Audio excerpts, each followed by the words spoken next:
get to moderate this amazing panel of amazing makers and builders. We have Michael, Matt, and Kyle, all of which have built Wallies. It is the only prerequisite to being on this panel. So, Michael, tell me a little bit about club history. Just where did you guys get the crazy idea to build something that had never existed in real life? So the whole club came about almost as a joke in the R2 Builders Club. And the club was actually formed in 2007, in October. Thank you. And Scott Washburn, who was an R2 builder, we joked, we just saw the trailer for Wally, there's gonna be a Wally Builders group. Well, the next day he signed up a Yahoo group for the Wally Builders Club, and they were fine with us. And before the movie came out in the spring of 2008, he had already built a cube with just a head on top. And then after the movie, I think it was in the fall of that year, by Christmas of 2008, Corey Passillon, a Canadian R2 builder who was in the club, had built the first complete Wally. And then myself and Mike Senna built Wallies in 2011. All right, so you built Wally in 2011. Matt, when did you build your Wally? So it was around 2019, 2020 is when I first started. I met these guys at a con, was just enamored with what they had built, and I was like, okay, I've got to do this. And then we picked it up after that, looked at everything the club had. Mike Senna let me actually take his Wally. I was staying in a hotel at that time on work travel out here, and I took his Wally, took it totally apart.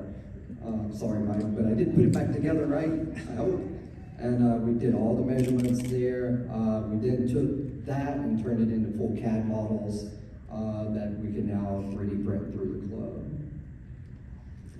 That's amazing. So I think there's maybe future Wally builders here, because meeting people at conventions is often why we try to have a table, try to have a presence, to be able to share about the things that we make, because we know you guys are interested.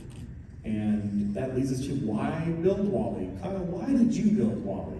And there is a test later. These questions are very important. I built a Wally because my dad told me to. That's a great answer. That is a very common answer. No, I grew up with the R2 builders, and when I eventually became a full-time artist, we were producing a new Wally for a client, and we got an opportunity to actually paint and fabricate a whole new version. Yeah, the devil's in the details, and Wally looks like he's 700 years old, and his paint job reflects that. And so Kyle, that was the task I gave to him, because he's a much better painter than I am, was to detail the body of Wally. And the workmanship is just outstanding, just amazing, really brings him to life. People do think that it's a rusty metal box when mine is actually, the new one is actually made out of fiberglass. So we've already talked a little bit about how the club started, but I wanted to ask, when you're getting started on this project, are you looking at, are you watching the Pixar movie like a dozen times over? Are you looking for, sources of images and screen grabs? Or if someone wanted to start, is there a kind of a forum that people could, I'm leading with the question, a forum that people could check out? Yeah, well, at the very beginning, when Scott Washburn built his, it was literally just from screen grabs from the movie trailer. We also used, Mike Senna used the movie poster for reference, and where we had all the scale of everything all in one place. But yeah, over time, we've had access to individuals at Pixar. Jay Schuster, who actually designed Wally for Pixar, most recently gave us a lot of information that we didn't have prior to that. And so we were able to take those details. So now in the club, you have accurate 3D models and drawings that I guarantee are 100% accurate, because they came from the source.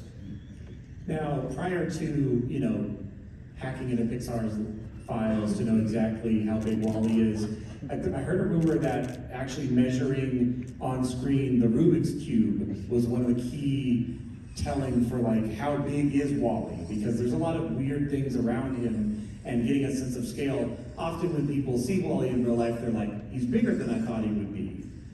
Is that true, or did I just make all that up? No, so we used, there was a VHS tape and a Rubik's Cube and a light bulb that he's holding. And we know what those are, their physical dimensions. It could have been a future Rubik's Cube. Yeah, well, that's true. But the VHS tapes haven't changed much. So we had that, and we had the dimension of the cube versus his hand, and then you compare the size of the hand next to the body in the movie poster, and so that's where we arrived at the scale. But there was also a clue to Wall-E's scale that came out in 2007.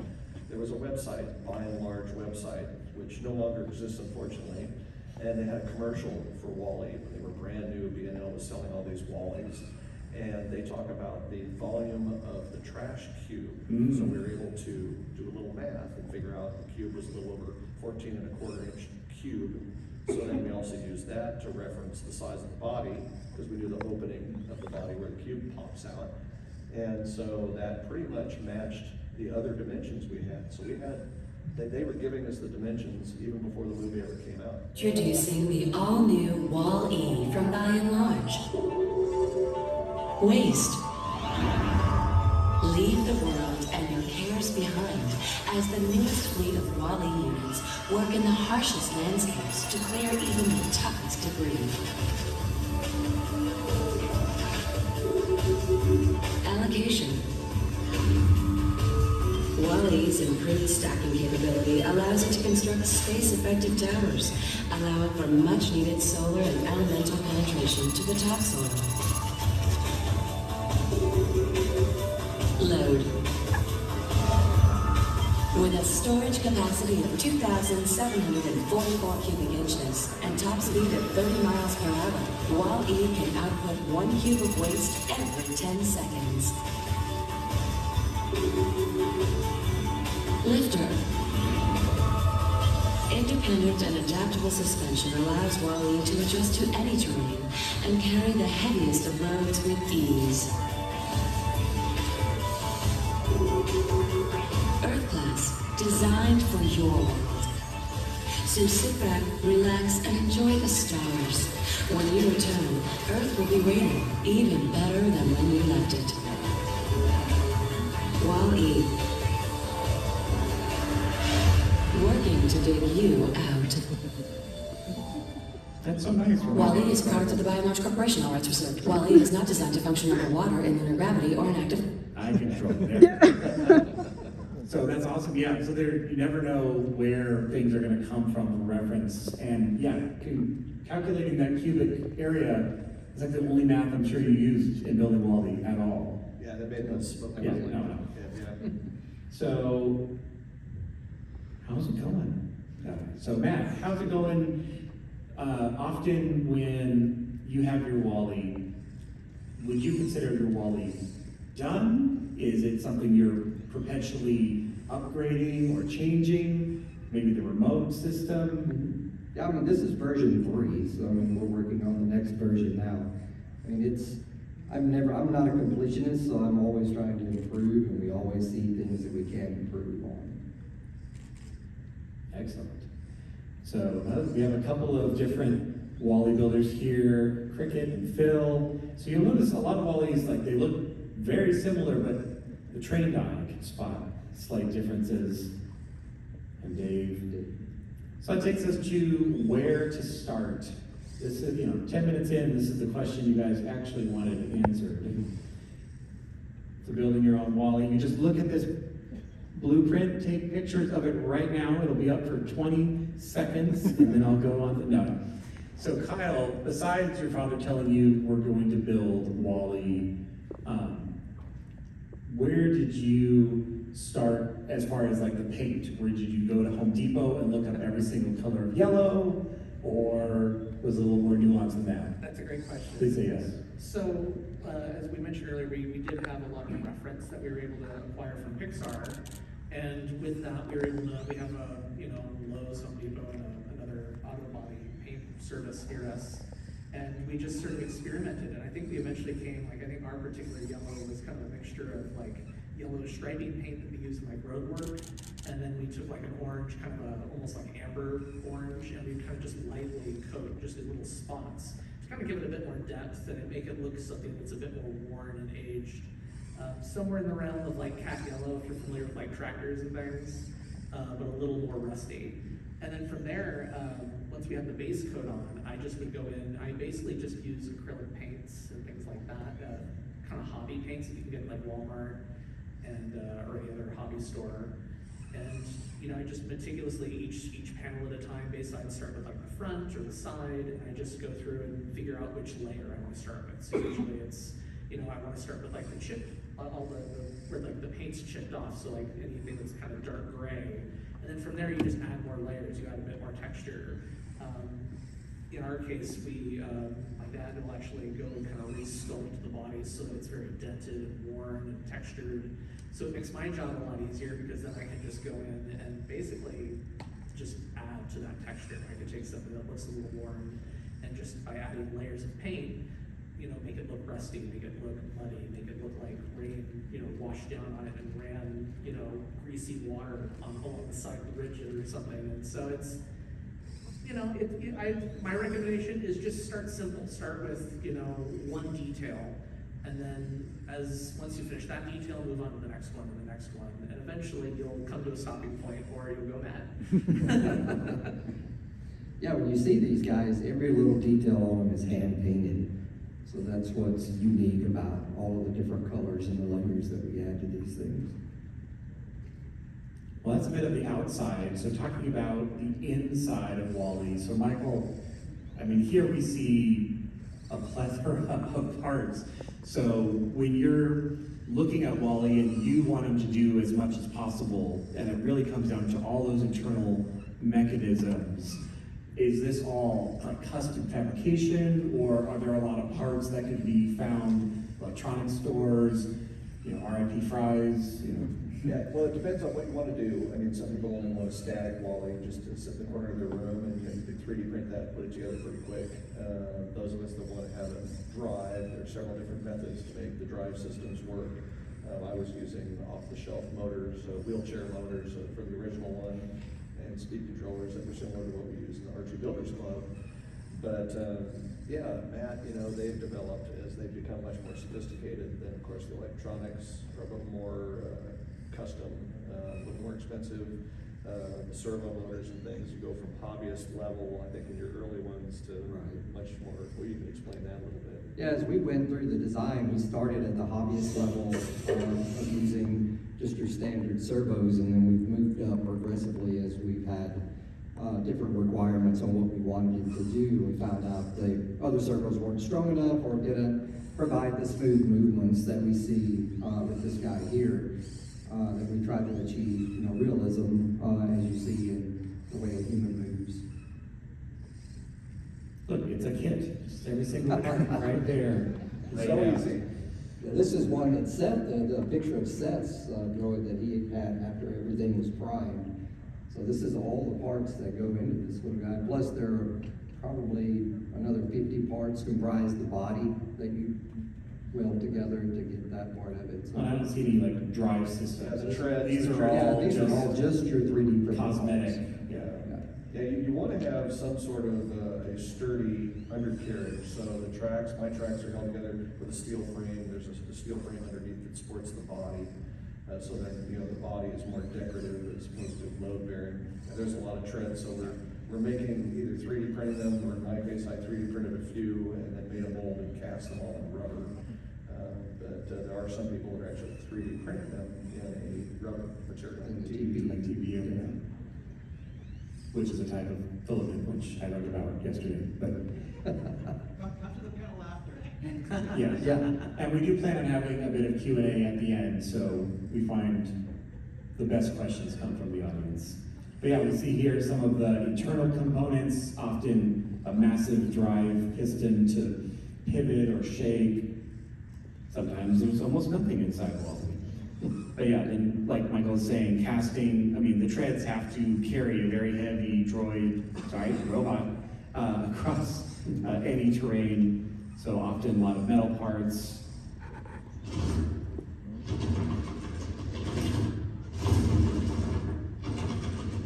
Exactly what you want rolling under hardwood floors.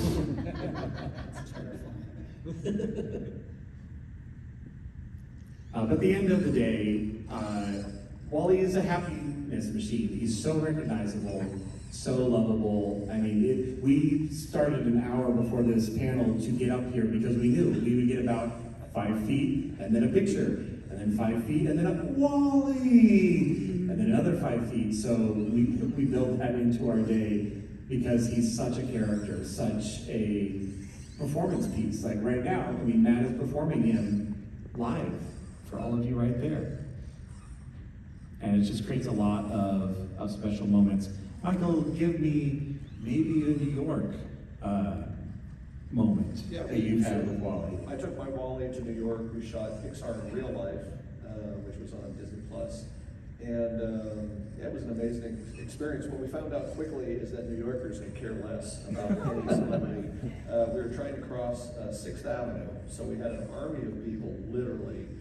So there it is, an army of people surrounding us, walking him across. One of the PAs is actually holding his hand. She just fell in love with him. But we had cabbies honking at us and making a specific gesture because he was taking too long to get across the street. I don't think Wally can make that gesture. He only has 3 And fingers. Wally's such a sweetheart, but he took it like a champ. But yeah, we had people that were trying to get to work in the morning, and he's not especially fast, and they were very irritated by him. But then we have other people, yeah, Stan Lee, we just happened to be driving by his photo booth, and somebody said, "Oh, Stan just saw your Wally, could we come in for a minute?" So he spent 5 minutes with Stan Lee, and he talked to him and interacted with him like he was a living thing, and it was just magic. Matt, talk about this event a little bit. I think the lamp gives away where it was, but in case. Yeah, this was amazing. We got invited to a STEM talk at Pixar and got to take our Wallies up there and meet with Jay, meet with Andrew Stanton and all the crew there that just helped bring Wally to life. It was so cool just seeing all the people there that worked with him and worked with the film and everything, and then they were just so enamored by him, just loved every bit that we spent with him. Andrew came out and was just in tears, getting to see something that brought to life that he had created on a piece of paper. So it was amazing. Well, like you said, they spent years developing this movie, and it's all animated, so nothing physical. And they said to see it in real life and get to, people were saying, "Oh, I designed this piece, or I designed that piece." That part gave me a lot of trouble Yeah. rendering for 3 months. Yeah, but it was magic. I mean, whether you're a child or 90 years old, I mean, people love this character. And I think that this popularity grows each year. I mean, every convention we go to, it seems that there are It's more and more amazing. people that are just obsessed with Wally, which we are as well. Yeah, that's why we're here. Kyle, give me one of your Wally stories. One of my Wally stories. I feel like some of our best moments are always at conventions like this because we just run into so many different people from so many different backgrounds, and we've had a lot of, we always joke we have the criers, some people who they walk up, full-grown adults who they'll just fall down on the ground and weep when they see Wally. But some of the most touching stories we've had, like there was one convention you went to where a big young blind girl walked up to us and she was like, "Wally's my favorite movie, and I've always wanted to know what Wally looks like." And so we drove Wally up to this little girl, and she just went around and basically just started touching his face and his body and his hands. And as the longer she's doing this, everybody around here, around the robot, is just crying. Yeah, there was not a dry eye, including her parents, and they couldn't thank us enough. And yeah, the reactions are just amazing. She said, "Oh, I was wondering what he looked like," and it was just a beautiful, beautiful moment. But no, it's moments like that, like you said, it's a happiness machine, and it's something that every time, whether it's a wedding, whether it's a birthday party, whether it's a convention, people are always happy to see Wally, and they're always super appreciative, and so it always makes us happy because we love the character very much, and so it's great to share that love with other people. Well, Matt, I think you had a special interaction. Yeah, we were at a convention, and for some reason this droid, I choke up on this every time I talk about it. But he's got a special connection with autism, and I don't know that if it's because it's nonverbal or just the amount of language that went on in that program. And this little boy come up and he was all over the place. He was running around and very just excited and it just couldn't control himself. And I sat down with him and I came over and I talked with him a little bit, and he didn't say anything. He wasn't verbal, what I found out later. And we sat there and we played, and he finally got comfortable with Wally. He settled down. He's looking at the droid and he goes, "Wally." And his dad was over on the side and just busted into tears. That's the first word he had heard his child say in years. And it was just so magic. So you make me try to talk after that. Right? No, my Wally story, not being a driver, but I got to take my kids and visit and meet McMaster's Wally, and that was just a fun moment, perks of knowing droid builders. But for my kids, it's alive, it's real, and yes, there's servos and nights of soldering and painting and so much sanding, all the sanding. But at the end of the day, there's a really big part of that performance of bringing the character to life. That is, you have to have that in your heart to want to make a character like this. You do. And that's the next level we didn't talk about in this, but it's puppeteering this guy. It takes, you can pick it up and you can do a little, but to find the character, and that's with any of our droids that we do, it's hours and hours of learning to do what the mechanics can do, and then trying to convey that to the guests or to your customers or to the people that are experiencing, because they lose us, that we're not there, it is Wally at that time, so we try to make that the character. All right, well, if you have a great place to start, right here, wallybuilders.com. There's also the Wally Builders Facebook group. Again, we put it to the very end. This is the slide that you've waited for the whole time. But we'd like to open this up to Q&As. I'm sure there are a couple of questions. Yes, sir.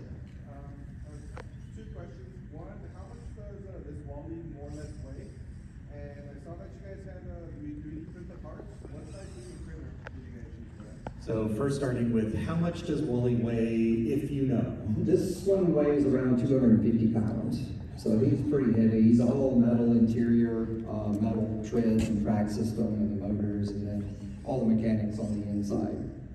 What was the second question? Well, I remember as we came up here, as we all got in the elevator, we felt it kind of, for a second, we're like, Wally might have to go by himself. The second question was, what size printer did you use if there were printed parts? Most of these are set up for a 12-inch or 300 by 300, but there are some people that have cut them down to fit like on a 6-inch by 6-inch printer, so you can get to the smaller prints as well.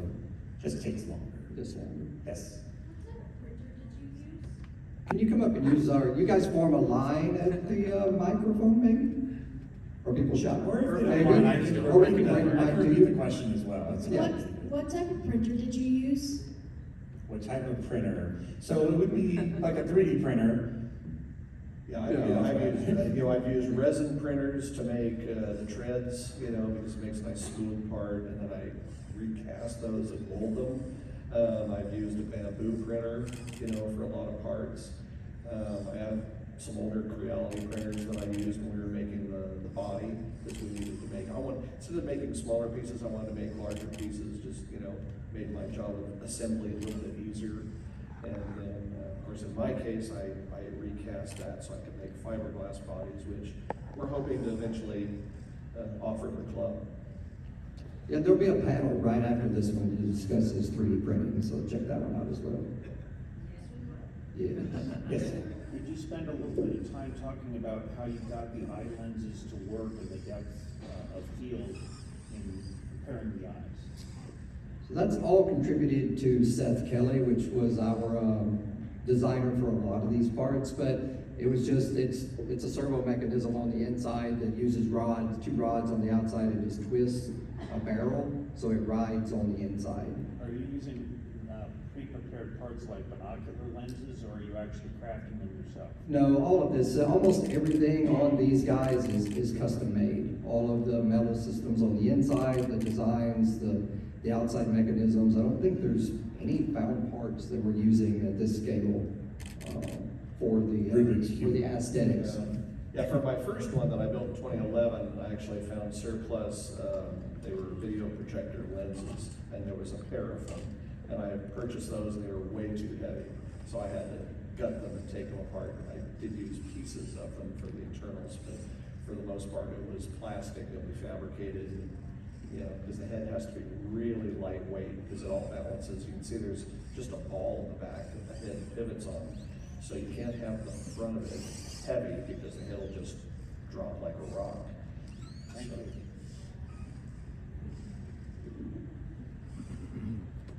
Hello. Bit of obscure knowledge. In the Wall-E video game, there's a multiplayer mode that has a blue Wall-E. And I was wondering if anyone has ever made like a different style, like we saw Mo in some of the pictures, but if anyone's ever made like a different style or different color variation of Wall-E. That's a good That question. is a good I haven't question. heard I about don't think anyone's done it, so you I- might be the first. Yeah, I had considered making a brand new one after seeing the little trailer there, the B&L trailer. I would love the idea of making a brand. Like a factory fresh, Factory like fresh looks Wall-E, like just but, rolled out. But, you know, he's, But weathering is so much fun, Kyle, It right? really is, yeah. You would miss out so much. But no, I didn't know about the blue Wally, but thank you for bringing that. and Matt has worked on secondary characters though. He's got a. Yeah, yeah, I mean, we've got Mo and working Eve. and All of the other, if you go to the Astromechs, I mean, everyone, nobody cares about colors, we pick whatever color we want, so it's actually really a good idea if someone wanted to do a different color. Yeah. I really want to build a Bernie. I don't know if you've ever seen that. I love short. I Bernie. love, Yeah. yeah, this guy right here is building a Bernie. Love that character. Okay, thank you. Thank Thank you. you. How much paint was used on Wall-E? Or would you use cans? Depends, I mean, I've got a multitude of ways to do it. Yeah, I think, you know, I think with the yellow, I think it was just one can of that striping paint, because they kind of come in like big cans and like. About one of each color of the Yeah. rattle can. And then I would say of like the acrylics, I was going to like Walmart and buying like the really cheap folk art stuff, you know, and you can get those, like, I think I went through like 2 bottles each of like, I think it was like burnt umber and a few of those other kind of like messy. My favorite nasty- color. And then of course I have like, because I do a lot of like miniatures painting as well as a hobby, and so I have a lot of those washes and things and inks, you know, like the kind of stuff you'd get for like a fountain pen or something. And so it's a lot of that kind of stuff. But I'd say, in terms of spray paint, maybe 1 or 2 cans of each color. Well, that's very reasonable. Yeah. Yeah. Better question will be, how long did it take you to weather? Yeah. Anyone want to ask that question? Because I'll ask it. Yeah, I would say at least to do all the detail work, like to that, especially that level, or even, I would even go even dirtier than that, believe it or not. And I want to say it was somewhere in the realm of like 60 to 80 hours of work. It was a lot. It's the kind of thing where I think the first time I did it, it took a little bit longer, and every time, if I get a chance to do it more and more, as people keep approaching me, they're like, hey, you want to walk weather my robot too? And so every time I do it, it gets a little faster. And we've got really good reference photos now, thankfully, from friends at Pixar, and so Kyle is literally matching Yeah. every single. It's really time consuming. Yeah, I remember you posting some pictures and it's like the picture in the front and then the panel in the background, and you look at it and it's like, which one is And that's real? not even getting into like the idler wheels, like the treads and things, like each of those are like Each individually. little trend. Yeah. Realistically, like, what did it cost to build? They always want to know the cost. This one in today's dollars would probably be 15,000. But you don't have to spend that. So this is, version 3, and we do use them for a lot of different appearances to try for longevity. So if you're doing something that's smaller, I think some of the people we've seen on, David Alvarez did his for around, he was on, I think, $500. Yeah, Is it what was. he did, is out of styrene. An amazing build. You can't tell it's styrene at all. Yeah, like scooter motors, Yeah. and, yeah, very inexpensive. So So the it's range is possible. 500 to 15,000. That's a nice There you go. big range. Yeah. Come join us. I'll step up, just so you know, I'm not sure whose Wall-E it was, but it is actually a featured photo in our book this year. So if you go downstairs to pick up one of our WonderCon souvenir magazines. That would've There's a been one of picture. ours. Yeah, Three I'd say it's hours. one or the other, yeah, 50-50. So just letting you know. So they can Thank tell you. though, they'll look at the picture and be like, ah, that's scratch, that's mine. More questions? Yes. That's okay. You can ask. How many motors and articulations are there? Good question is how many motors and articulations? More than one, but yes. This one has 27. And you do that all with 2 joysticks. Yeah, and that's what's fascinating. You know, we went from the Disney version, which you showed earlier, the big tall metal one, they had 3 operators operating that guy, and we've gotten it down to where we can do it with 1. So thanks to, we'll do a plug for Free Sky transmitters. Absolutely amazing. That was a I think great that's question. yours. Just by looking at the hands. Yeah. Did you figure it out? Mine Who it looks was? like that, yeah, I think it's his. Mine. It's right here. Or his twin brother. Or his- It's this guy, it's not mine, it is Wally. We don't claim these guys, so there's only one Wally. That's right. Be sure to pick up a. Except when you bring 2 Wallies to a con, then there's And 2 there's Wallies. two. Yeah. don't you- Which there were thousands on Earth, so That's right. That's in character. it is in character. All right, any other questions? One more, Right. 2 more. You don't have to come up. If you want to yell it out, we'll repeat it. Doesn't even have to be wall related. Yeah. How do you, question is transport, how do you get it from place to place without damage? Stairs. Yeah, so- You would not think, but Yeah, mine is a little bit lighter, but it's still 210 pounds, and then the cart itself weighs a bit, so it's more than I can lift. I have a Jeep that's lifted, and 2 of us have, in the past, picked it up and lifted it. It's kind of scary, so I made a crane that attaches to the back of my Jeep, so I would literally lift it with a winch and put it in the back.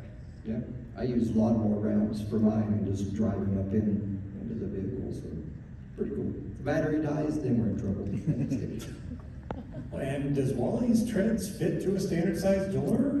They do not. No. If only Pixar thought about that when designing a movie about the future many years I ago. don't think the Empire had cookies in mind. I have to put them on a cart and run them sideways through a standard door. So, But we'll fit through an ADA, but it's just close. Yes. Yeah.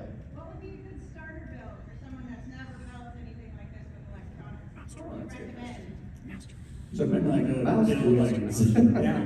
Mouse droid is the Welcome gateway to Star drug. Wars 101. Mouse droids, I mean, with 3D printing, I know Michael Badley's made a lot of like mini Astros The that are mini really droids. great about, like, here's a couple of servos and a receiver and a transmitter, you're learning the basics, and then it's basically the same thing as an R2 scaled up, a little. Plug- different. Yeah, they're Plug usually badly. 2 servos, and the next panel will actually talk in detail about those guys, right? No. No? Oh, dude. Specifically materials. Just materials, okay. So there is, We went deep. Go to There's a, wallybuilders.com, that is where all the answers are. yeah. If, come visit our droid building booth and we can walk you through it because there are several great resources, so. That's right, so we still have time for a couple more questions, but I do want to remind everyone, we have a wonderful multi-club panel, or multi-club booth downstairs near the 995, like the back of the 900 row. So you'll see Wally's, you'll see Mouse Droids, Astromechs, everything in between. It's a great place that will be all weekend. Yes? If we wanted to build one that, wasn't robotic,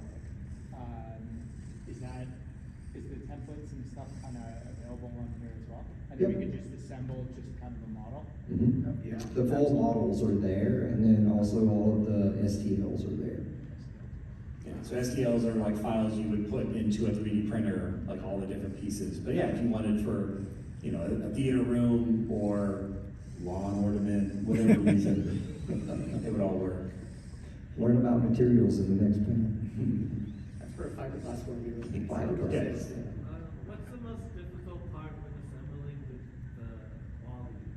I know my guess, but the most difficult part, I would guess the neck pivot point. It looks like very important, but I The don't arms and hands require a lot, Yeah, this is, I mean, it's not a starter build. I mean, this is a very complex build in its essence. There are a lot of details there, like for the motion arms Mike mentioned, we do have a full instruction manual on doing it. So if you are good with your hands and good with doing wiring, then you can build those. And patient. My biggest part was the track system. I think that was daunting because it's all welded fitments, and a lot of machined parts. Well, it has to be sturdy. Hmm? It's Can you carrying. demo the arms? Oh, yeah, the arms. And then he also does a little wave. And those are designed by David Ferreira and Seth Kelly put those together, so amazing builders as well. That was something we wanted from the beginning with Wally, was the ability to, because it's probably his most notable trait is that he walks up and he's like waving at people. And it was, you know, with ours, you know, it was very rudimentary, and so the arm just kind of goes up like very slowly, and it just like, Yeah. It's like an elevator arm go up, Yeah. go down. And so to have this, it's really quite extraordinary what the club's done in just like a decade. Yes, you had a question. What's the software? What's the software? MS-DOS still has a good use. Or we can do the, but it's not. Yeah. Yes. So we are using Arduino based systems in these, and a lot of it, believe it or not, is done through the transmitter now. You can do so much programming and smoothing inside these things now in multiple layered movements. Like on the one up of that joystick, you have the neck going up, you have the pivot of the eyes going up, and at a certain degree, the body goes up, and then you can also have the eyes tilt. So you can do all of that in these transmitters now. And then the rest of it with the sound is done by the Kyber control system. So awesome control system. So shameless plug. I think that's one of the things that a lot of people, when you actually sit down and think about it, when you're puppeting Wally or any robot, a lot of it is trying to offload the mental load of, yes, I could puppet every single nuance of the head or the eyebrow or the eye, but adding macros, adding combined controls where, yeah, you just move, like you said, you elevate the head and multiple things happen, and that's the performance, because you're not having to hit 3 switches and make sure you lean to the left so that it all comes together. Yeah, it removes the workload, because it does take a lot to puppeteer this entirely by hand. So having a few items that are programmed, pre-programmed, just adds to the character and you know, reduces your stress level a little bit. They're mostly making sure we don't run over people's toes, because that's that's bodybuilding 101. A lot of pinch points. Yes. How fast can Wally go? Oh, how fast can Wally go? Is he trying to get away from the laser dot? That is the question. This one is, I mean, faster than you can, I mean, it's a good run if he's wide open. I mean, but I've got him tuned down, so it's just a comfortable walk. Yes, sir, who's never asked a question? So let's say we had Wally going full tilt. How fast does Wally stop? Because you're talking usually Wally did not have brakes. He doesn't, but I mean, the motors that we're using are, what's the? Regenerative? They're worm gears, so whenever I let go of the stick, he's gonna stop. He's gonna stop. So it doesn't roll stop, it stops. It stops, yeah. And that's one is for protection of the guests, because if we're rolling at a good pace and someone moves out and just couldn't, San Diego Comic-Con is terrible about doing that, because you're going out through and you've got a clear path and people are running in behind you to get in front of this guy, and you have to stop, or you injure someone. I think Tina's been on the receiving end of that before. She got ran over by this guy.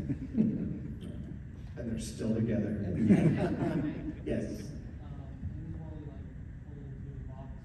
Oh, can this Wally fold into a box just like the video? It was there in the video. So his box is occupied with a lot of electronics and batteries and whatnot. And also there's some trickery that takes place. When we measured the treads, we realized that they were too wide to actually fit in the body. And Jay Schuster admitted, oh, there he is. He's showing what he's got hidden inside.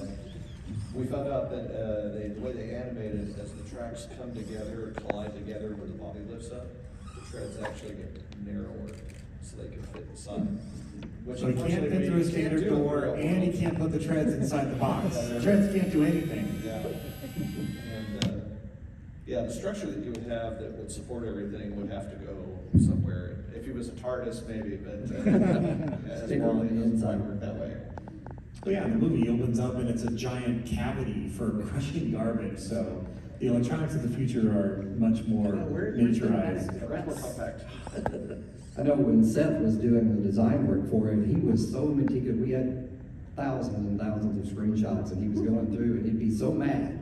He would design a part and then go to this next scene, like 4 scenes later, and it would be a different size, completely compared to everything else. And we were talking with Jay, he's like, yeah, it changes all throughout the film. So it's like we just picked a scale to make, this guy fit. Well, you even talk about the scale of Hal, the little roach. There's a wide shot when Wally's running to the rocket, and you can actually see Hal. He said, realistically, because it's such a wide shot, he couldn't be his normal size. You'd never see him. He'd be a dot. So he's about the size of a football in that shot. But it's, animation. I will say this, something I always thought was impossible, which he has a track on his body around the side so that the arms can change position. There is a builder in the club that is currently working on a design that he's testing that works, that allows the arm to be in any position. It can run around the track, which I always thought would be that's science Adam fiction. Scott. Yeah, and he cracked the code, figured it out, and it's brilliant. Yeah, very neat mechanism. We just need to get it machined. So that's the next phase. Well, that's one of the challenges with Wall-E or any sort of like character that comes from film or television, or especially animated, because it never existed. It was designed in a computer, it was designed in imagination, so, oh, the treads fit somewhere, and, oh yeah, this part can totally go inside the body. So that, I think, is one of the challenges as robotic builders that we don't shy away from. We're like, oh, that's a challenge. How do I make it look like Wall-E from the outside, but it actually functions in our real world on the inside? All right, any last questions? They have to be the last. Yes? You mentioned the body movement, so is that rocking with the body, is that motorized? It is. It's a hamster. It shifts the weight. Running back and forth, go from, go back. Yeah, it's a linear actuator on the center pivot point that allows us to lift up and down about 1.5 inches, front and back. So you built the whole thing and you're like, you know what would be great if this frame also let him rock forward and back 1.5 inches. And some of the first ones, the first one we did, I think this was thanks to Mike and Michael, they have springs on them. So it was free animation, so when you would move the head forward, it would automatically move on the set screens. So it acted as that. I've seen that part of the movie. You give him new treads and then he's smooth. Well, when I first talked to Jay, when we were working on these at Maker Faire, he said, yeah, the body doesn't move side to side, and it kind of rocks forward and back. And so I added a pivot point and put springs in there so that as it starts and stops, his body kind of wiggles around a little bit. And free animation. So. Yes. I guess how long did it take to assemble the wall? Like how long to build the build process? How long? My first one was about 3 years, but then we were still kind of evolving. That was 3 years to get it running, and what I thought was finished, but then we continued to add to it, and it's kind of like Disneyland, it's never really done. And going back to that side, when I took Mike Simmons apart and was talking about what you guys did to build it, and these guys were using paper to build the inside, doing layers of paper stacked on top of each other into the shapes to get the shapes of life, but they didn't have 3D printers or didn't have something to mill these things out. So I was just amazed. And I mean, a panel just on the beginning builds of these things would be cool, and the history behind it. But mine took around, this one from design to build, working with David and myself and Seth, was around a year from design to build. Which is amazing. That's Well, extraordinary. and that's one of the best things about joining now as a Wally builder, because they figured it all out. No, we It's not- haven't. No, but that is one of the great parts about clubs like this, where it's not in a vacuum. You're not trying to reinvent the wheel or sprocket or pulley every single time. You can stand on the shoulders of what's been developed, or you might come in at a totally different approach and be like, you know what, I want his hands to do a thing that no one else has done. And that just adds to the community, and that's one of the best parts. Yeah, there's no one way to do it, No. so. Yeah, come in and be part of the future of what we're doing, adding new designs. All right, well, I want to thank this amazing panel for sharing their stories, sharing their building tricks. We know you all came just to look at Wally because he's right there, but we will. It's so dramatic. Okay, I know the panel's over, it's okay. But we'll be down near booth 995 at the Wally Builders table. If you have any questions, we'd love to help you, but also just to show you Wally and take your own picture. Thank you all very much, and have a wonderful day here at WonderCon. Thank you. All right, so if I could